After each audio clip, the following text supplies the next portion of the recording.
8 million Australian homes are contributing to almost a fifth of the country's carbon emissions, according to new research.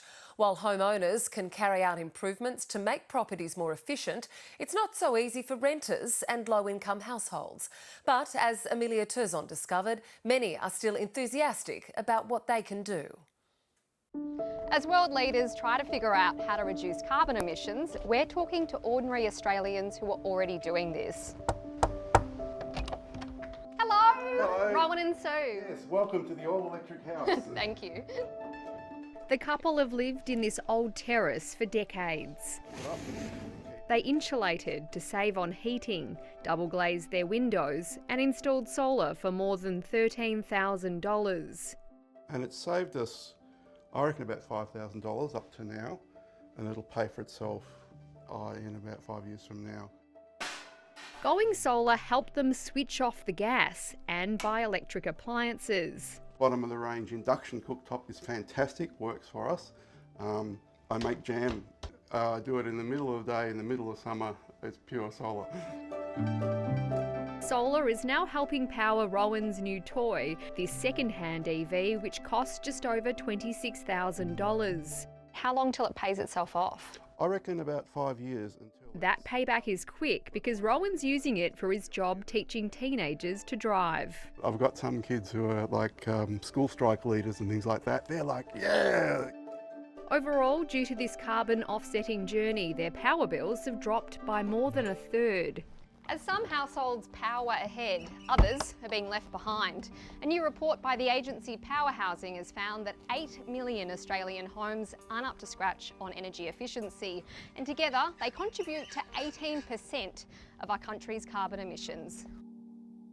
Researcher Nicole Willan says most of them are older properties. These homes were built in the 1950s before any regulations about energy efficiency came in, so they don't have ceiling insulation, no insulation in the walls, a timber floor which is drafty and not insulated.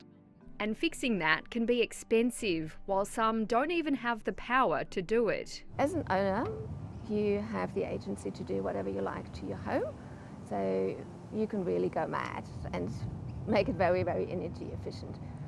Renters don't have that agency, they need permission of the landlord. There's 2.6 million rental homes in Australia. To find out how some are enacting change despite limitations, we're visiting this share house. Hello, Marley. Hey, good to see you. Marley is cutting emissions on a budget. First up, in front of my bedroom window, I've got this shade cloth. Helps block the sun, cost me $5 on Gumtree, and cuts down on the cooling bills. This home is full of everyday tricks. Here we have all of our bins and waste, including our all-important green bin. The share house is also conscious of what sort of energy it uses. This one's the split system, runs on electricity, and then here's the gas heating. We prefer not to use the gas heating because burning fossil fuels, an extra bill. Would you like to switch off the gas one day? I would love to, but being in a rental, it's not really an option we have. Inside the 4-bedroom house, other flatmates are also trying to cut emissions. What have you got here? So this is a power saver.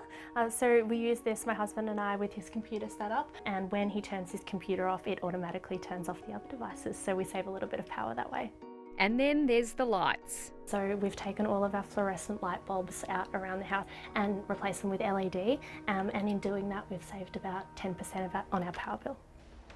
This share house spent less than $50 on all of those simple measures, and that proves that you don't have to spend up big to help the environment.